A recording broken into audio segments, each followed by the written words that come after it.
విశాఖలో వైసీపీకి షాక్ తగిలింది. ఆ పార్టీకి చెందిన పలువురు కార్పొరేటర్లు డిప్యూటీ సీఎం పవన్ కళ్యాణ్ సమక్షంలో జనసేనలో చేరారు. అధికారంలోకి వచ్చిన తర్వాత ఇదే తొలి చేరికని డిప్యూటీ సీఎం అన్నారు. తనకు ఇష్టమైన విశాఖతోనే ఇది మొదలైందని తెలిపారు. ప్రభుత్వ సమావేశాలకు అలవాటై రాజకీయ సమావేశంలో పాల్గొనడం తనకి కొత్తగా ఉందన్నారు. వైసీపీ పట్ల తనకు వ్యక్తిగతంగా శత్రుత్వం లేదని, పార్టీలో చేరిన వారికి మంచి భవిష్యత్తు ఉంటుందని పవన్ భరోసా ఇచ్చారు. 10 yearsగా ఫస్ట్ టైం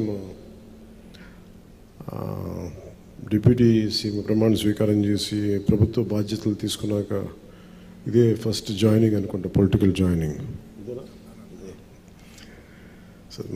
నాకు ఇష్టమైన వైజాగ్తో మొదలైంది.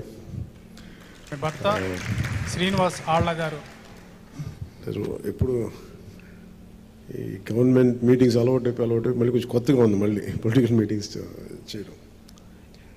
ప్రముఖ బ్యాడ్మింటన్ క్రీడాకారిణి ఉషశ్రీ గారు ప్రత్యేకించి తెలియజెప్పేది ఇది.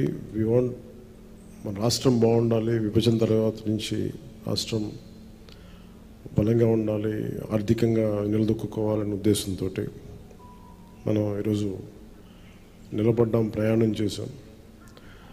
చాలా సందర్భాల్లో కూడా చెప్పాను, వైసీపీ పార్టీ నాకు వ్యక్తిగతంగా శత్రువు కాదు.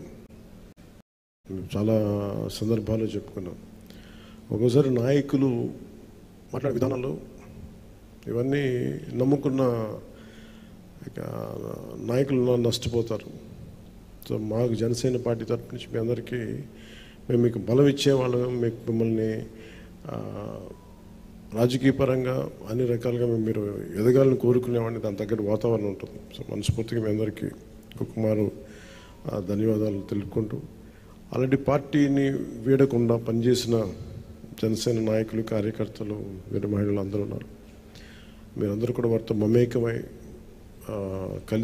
అందరం కలిసి పనిచేద్దాం.